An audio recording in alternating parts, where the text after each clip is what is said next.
Good morning all. Today we are going to discuss our next topic, that is ammonia. First of all, let us discuss about the structure of ammonia. Ammonia has trigonal pyramidal structure in which the bond length is 101.7 picometer and the bond angle is 107.8 degree. But for the tetrahedral geometry, the bond angle is 109.8 degree.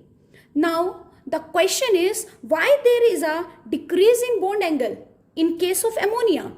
So the answer is due to the presence of this lone pair, there is decrease in bond angle. Now let's talk about the preparation of ammonia. First of all, we are going to prepare ammonia by urea. Urea is NH2, C double bond O, NH2. Now dissolve this in water, then we will get ammonium carbonate. By heating ammonium carbonate, we will going to get three type of gases. First is ammonia, that is basic in nature. Second, water, that is neutral. And third is carbon dioxide gas, that is acidic in nature. Second method for the preparation of ammonia is by ammonium chloride. When we will going to heat ammonium chloride, we will going to get NH3. Now what is left? H and Cl and plus HCl. So whenever we will heat ammonium chloride, we will going to get two gases. First is ammonia, second is HCl gas. Third method of preparation from ammonium hydroxide. When we will heat ammonium hydroxide, we will get NH3 and water. So when we will heat ammonium hydroxide, we will get again two type of gases. First is ammonia, second is water vapor. Third method of preparation of ammonia is by Haber process. In the Haber process, we will going to react nitrogen with hydrogen in the presence of catalyst, that is iron, and promoter, that is molybdenum. When nitrogen react with three molecules of hydrogen, it will going to give two molecules of ammonia. And this reaction is exothermic in nature. So according to Le-Chatelier principle, the favorable condition for the manufacture of ammonia are, as you know, this reaction is exothermic in nature. So for this reaction, temperature should be low, that is 700 Kelvin. And pressure should be high. Third condition is that there should be a presence of catalyst. As you know, as this reaction is occurring at low temperature, so a catalyst should be present, and the catalyst is iron and plus promoter, that is molybdenum. But nowadays we are using a catalyst, that is iron oxide, and promoter, that is K2O. Now let's talk about the physical properties of ammonia. Ammonia is a colorless gas with pungent smell, as you know. Second, it is highly soluble in water. When ammonia dissolves in water, it gives ammonium hydroxide, which is basic in nature. Second, this gas can easily liquefy due to its high critical temperature. And what do you mean by critical temperature? Critical temperature is that temperature below which a gas cannot be liquefied. Fourth point is it has high boiling point due to hydrogen bonding. Now let's talk about chemical properties. First chemical property is basic nature. Ammonia behave as Lewis base due to the presence of lone pair. Now when ammonia react with HCl, it will going to give us ammonium chloride, and it will turn red litmus paper to blue, which tells ammonia is basic in nature. Second property is weak base.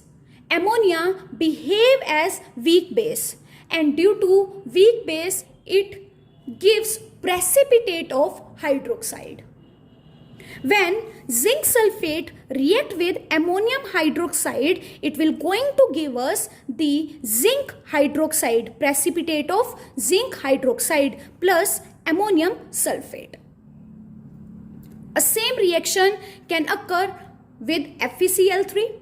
When FeCl3 react with ammonium hydroxide, it will going to give us the precipitate of ferric hydroxide plus NH4Cl.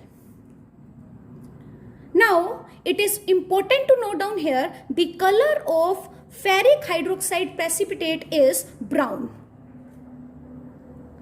Third point, due to the presence of lone pair, it acts as a Lewis base that you already know. But due to the presence of this lone pair, it helps to form complexing agent, or you can say coordinate complexes, coordinate compounds, which we will going to study in chapter coordination compounds. So when copper react with ammonia, it gives us a coordination compound that is CuNH3 2 positive. And the name of this compound is tetraamine copper 2 ion, which is deep blue in color. Next property is reaction with Nestler reagent. Nestler reagent formula is K2HgI4. K2HgI4. When Nestler reagent react with ammonia in the presence of base, it will going to give us the brown precipitate of iodide of Milan's base. Milan's base, that is NH2HgOHgI. Its color is brown plus 7 Ki plus 2 H2O. Now, please try to do how we can prepare the oxides of nitrogen. As you know from our syllabus, the structure of oxides has been deleted. So you only have to do the preparation of oxides of nitrogen. Now let's talk about nitric acid. Nitrogen can form three types of acid. First is hyponitrous acid, that is H2N2O2. Second is nitrous acid, that is HNO2. And third is nitric acid, that is HNO3. And amongst this, HNO3 is only most important. Now let's talk about the preparation of HNO3. In laboratory, we can prepare HNO3 by NaNO3 and sulfuric acid. When NaNO3 react with sulfuric acid at a temperature below than 200 degrees C, then we will going to get HNO3, HNO3, and now what is left? That is Na, 1H and SO4. Then we will get NaHSO4 plus HNO3. Now if we will heat this reaction at more than 200 degrees C temperature, then what will going to happen? Then in place of NaHSO4, we will going to get Na2SO4 plus HNO3. Now if we will keep HNO3, that is nitric acid, for the long time, then it will release or it will form NO2 gas, which is brown in color. Now let's study how we can prepare nitric acid on a commercial scale. So on a commercial scale, we can prepare nitric acid by Ostwald process, which is very important. So step 1 for the Ostwald process is, in this, first of all, we will react ammonia with oxygen in the presence of catalyst, that is platinum, at the temperature 500 Kelvin. Then it will going to give us NO plus water. Now in the second step, we will going to react NO with O2. and it will going to give us NO2 gas, which is brown in color, nitrogen dioxide.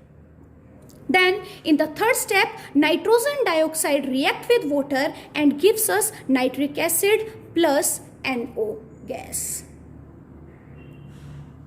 Now let's talk about the properties of nitric acid. First of all, let us discuss about the structure of nitric acid. Now, as we know, nitrogen has 5 valence electrons. So, nitric acid structure will be N, double bond O, single bond OH. Now, as you can see, nitrogen has 5 electrons, but here nitrogen has used 3 electrons. 2 electrons are left. So to use these electrons, it will donate both the 2 electrons to the oxygen. Both of its 2 electron to the oxygen. And oxygen will carry a negative charge and nitrogen will carry a positive charge. Now as you can see in this, nitrogen has 5 electrons, but it is forming a 4 bonds by forming a coordinate bond with one of the oxygen. Now next important topic is aqua regia. What do you mean by aqua regia? Aqua regia is also known as royal water. A mixture of concentrated nitric acid and concentrated HCl is known as aqua regia, and concentrated HNO3 and concentrated HCl will be present in the ratio of 1:3. When HNO3 react with 3 molecules of HCl, then it will going to give us 2 nascent chlorine, or you can say atomic chlorine, plus NOCl, that is known as Tilden reagent, plus 2 water molecule. Now let's talk about the function of aqua regia. Noble metals such as gold, silver, platinum are insoluble in acids, but they can dissolve in aqua regia, and that is why they are known as royal water. What is the reason of solubility? Due to the formation of this nascent chlorine or atomic chlorine in this reaction, these are soluble. Now let's talk about the first property of nitric acid, that is acidic nature. As you know, HNO3 on dissociation will give us H positive plus NO3 negative. So when we will dissolve HNO3 in water, it will going to give us hydronium ion plus NO3 negative, and this hydronium ion is responsible for the acidic character of nitric acid. Nitric acid gives neutralization reaction with base. When nitric acid react with NaOH, then it will going to give us salt plus water. Next is action on metals. When nitric acid react with metal, it will going to give us metal nitrate plus nascent hydrogen. Now let's see examples. When zinc react with concentrated nitric acid, then it will going to give us zinc nitrate plus 2 molecules of water plus nitrogen dioxide gas, which is brown in color. But if zinc react with dilute HNO3, then these 2 products will be same. The only difference will be we will get colorless gas, that is N2O. Similarly, when copper react with dilute HNO3, then we will going to get copper nitrate plus water. Plus in this we will get nitric oxide. Gas. And when copper will react with concentrated nitric acid, then these 2 products will be same. The only difference will be we will get brown color gas, that is NO2. chromium and aluminium do not dissolve in nitric acid because they form a passive layer of oxide on their surface, and due to the formation of layer of oxide on their surface, they do not dissolve in nitric acid. Please try to do the oxidizing nature of nitric acid. So I hope you have understood today's topic. That's all for today. Have a nice day ahead.